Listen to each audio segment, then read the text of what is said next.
Habayeho umugabo akitwa Intarabona, akagira imbwa nyinshi z'intozo. Izo mbwa zose zari zifite amazina yazo.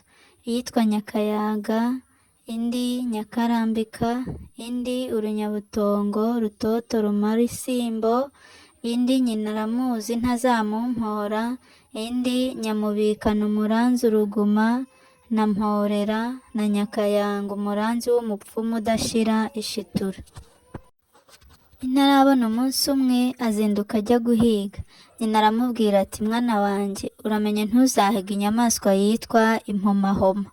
Agiye guhaguruka nyina arongera aramubwira ati mwana wanjye uyu munsi sinakwereje ntujye guhiga utagwayo. Ntarabona aramusubiza ati umuhungu muzima se wagambiriye kugenda ngo azakwemerere?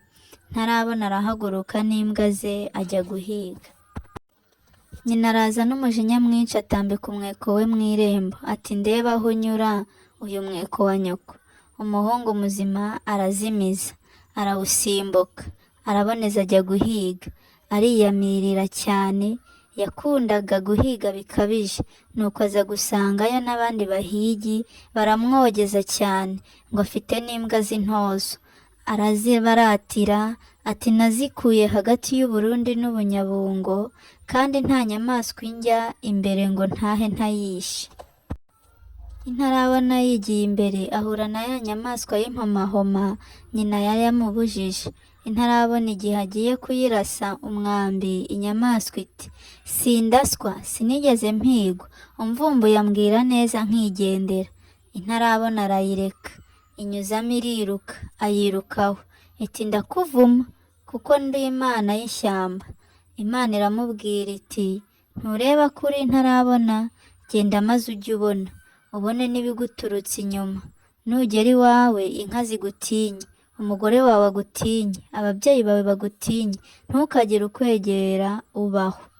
Nuko amaso y'Intarabona asubira inyuma, amatwi yareba hejuru.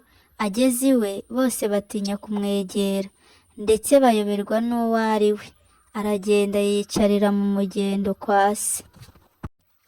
Bukeye nyina n'umwana bajya kuraguza, bajyana inzoga nyinshi basanga inyamaswa ibyagiye. Bati ntiwaduhanurira iby'uyu mwana?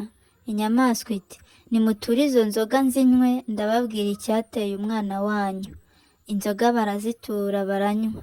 Impomahoma iti wa mwana we, si we wampize ndahigwa kandi nyoko yarakubujije? Ngaho ngera urebe neza, ngaho genda nk'uko abantu bagenda, ngabamo n'amatwi yawe nasubiraho yahoze, maze ntuzongere gusuzugura nyoko. Si njye wahera hahera umugani.